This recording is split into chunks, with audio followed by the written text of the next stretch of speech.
Na sexta-feira, a primeira turma do Supremo Tribunal Federal decidiu manter por unanimidade a condenação da deputada Carla Zambelli, por invasão ao sistema do Conselho Nacional de Justiça. Como ela deixou o Brasil, seu caso lembra bastante de outros apoiadores do ex-presidente Jair Bolsonaro que tomaram a mesma decisão. Vamos lembrar cada um deles? Começando pela própria Carla Zambelli. A deputada federal licenciada foi condenada a 10 anos e 8 meses de prisão, perda do mandato e pagamento de R$ 2 milhões pela invasão do sistema do Conselho Nacional de Justiça. O valor de R$ 2 milhões será dividido com o hacker Walter Delgatti Neto, que ficou mais conhecido como hacker de Araraquara no caso da Vaza Jato. Segundo as investigações, Zambelli teria se juntado com o hacker para inserir documentos falsos no sistema do CNJ. Dentre esses documentos, eles inseriram um mandado de prisão falso contra o ministro do Supremo Tribunal Federal, Alexandre de Moraes. Em 25 de maio, dias após ser condenada pelo STF, ela deixou o país por terra pela fronteira com a Argentina, ali na região de Foz do Iguaçu, no estado do Paraná. De lá, ela teria seguido de carro até a capital Buenos Aires e então deixado a América do Sul. Zambelli teria passado pelos Estados Unidos e então ido para a Itália. O destino foi escolhido por ela por ter nacionalidade italiana e acreditar que lá ela não estaria sujeita a um processo de extradição. Mas a situação não é bem assim. O professor de Direito da Fundação Getúlio Vargas, do Rio, Carlos Vers, explicou que o tratado celebrado entre Brasil e Itália abre essa possibilidade, cabendo aos países decidirem. Ele lembra que há precedentes de extradição de ítalo-brasileiros, como no caso do ex-diretor de marketing do Banco do Brasil, Henrique Pisolato, condenado no processo do Mensalão. Mas o professor lembra que a Itália já negou extradição em outros casos, por falta de reciprocidade brasileira, já que o nosso país não costuma extraditar seus cidadãos. O líder do PL na Câmara dos Deputados defende Zambelli. Ele acredita que ela não teve direito a uma defesa justa. A deputada Carla nos procurou algumas semanas atrás para dizer que iria fazer um tratamento de saúde nos Estados Unidos. Não sabia dessa decisão dela de também não voltar, fiquei sabendo através da imprensa. Para mim, o julgamento dela é um julgamento eivado de celeridade jurídica. Não foi garantido a ela o amplo contraditório, a ampla defesa, porque nós temos deputados parlamentares investigados, indiciados há décadas no STF por corrupção e seus processos não são julgados. Por que o da Carla foi julgado em tão rápido, em 2 anos?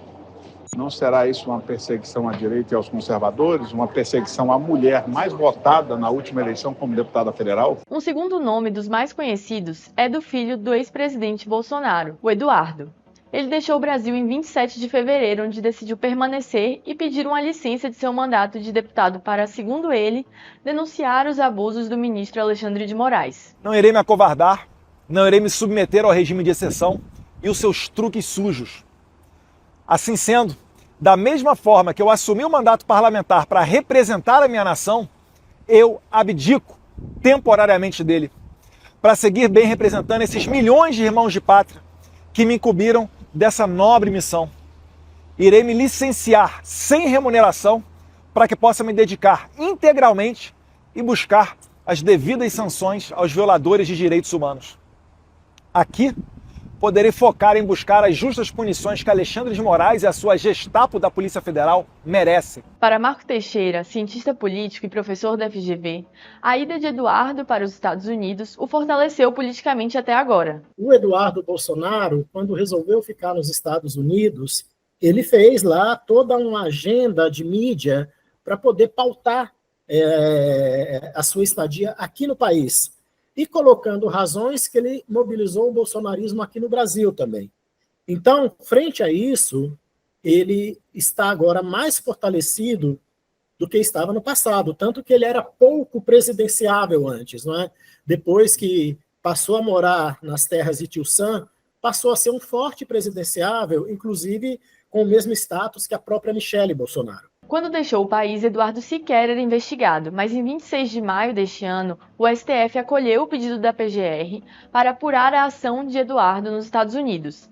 Isso porque ele estaria buscando sanções a autoridades brasileiras, como o ministro Alexandre de Moraes, visando supostamente atrapalhar os processos contra o seu pai, Jair Bolsonaro. Um terceiro bolsonarista que ficou bastante conhecido foi o blogueiro Oswaldo Eustáquio. Considerado foragido desde 2022, quando teve a prisão decretada no âmbito dos inquéritos dos atos antidemocráticos, políticos, ele vive hoje na Espanha. O Brasil já pediu sua extradição para investigar sua suposta participação em atentados contra o Estado Democrático de Direito, mas a Espanha negou, inclusive, o recurso. Eustáquio também divulgou informações sigilosas de agentes da PF, usando as redes sociais da filha de 16 anos. Para o professor Marco Teixeira, esse movimento de bolsonaristas deixarem o Brasil não se compara a outros movimentos na história. Isso é completamente novo no país, não é? Nós estamos falando de uma tentativa de golpe de Estado, ou vamos tentar, de alguma maneira, ser menos direto, né? Mas de um 8 de janeiro que poderia ter se consubstanciado no golpe de Estado. E estamos falando de um julgamento que está acontecendo dentro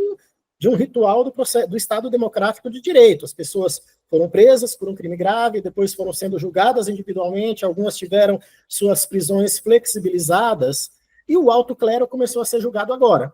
Então, quando o julgamento chegou no alto clero, esse rebuliço começou a acontecer de maneira mais contundente. Por quê? Porque, de certa forma, você está atingindo pessoas como o general Braga Neto, o próprio Jair Bolsonaro, que foram pessoas que ocuparam os principais cargos desse país, não é?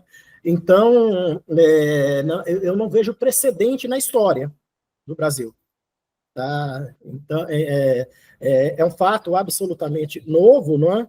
E que talvez o rigor sirva, inclusive, para mostrar que atos dessa maneira não valem a pena. O influenciador Paulo Figueiredo Filho se junta a essa lista, mas de uma forma um pouco diferente. Isso porque ele mora nos Estados Unidos desde 2016, antes mesmo de ser investigado pela polícia. Neto de João Figueiredo, último presidente do Brasil na era da ditadura militar, ele faz parte do núcleo 5 da trama golpista, que ainda não teve a data de julgamento marcada, já que Figueiredo não foi localizado para ser notificado e ele é o único a fazer parte desse núcleo. O influenciador foi denunciado por ter recebido e divulgado a carta que militares fizeram para pressionar o comando do Exército a aderir ao golpe. Outro caso bastante famoso é do blogueiro bolsonarista Alan dos Santos. Ele vive nos Estados Unidos desde 2020 e é investigado em 2 inquéritos do STF.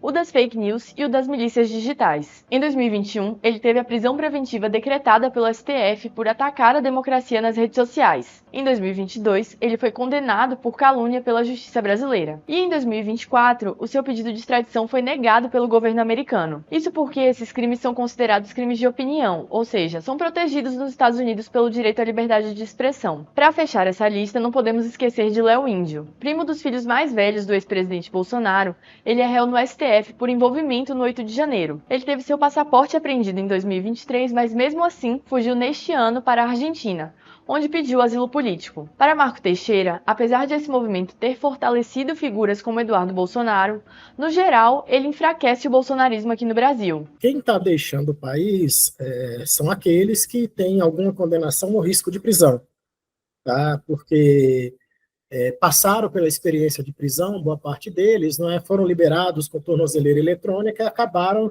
se evadindo. E estão fazendo isso por medo de ter uma condenação definitiva e ficarem presos, não é?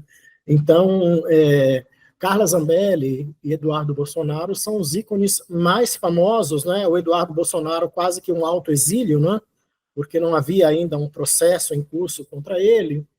E a Carla Zambelli, claramente, não é, apesar da justificativa do tratamento de saúde, ela também quer evitar que ela fique presa, não é, no país e, de certa forma, numa pena que, além de caçar os direitos políticos dela, deixe ela presa por um período muito longo. Não é? Então, quando você perde uma deputada que teve 1 milhão de votos e perde um deputado que este pode voltar ainda, não é, que era candidato fortíssimo ao Senado e virou pré-candidato a presidente da República, agora, por conta, inclusive, desses movimentos fora do país, enfraquece o bolsonarismo no território brasileiro. Para acompanhar esse e outros casos, acesse o metrópolis.com.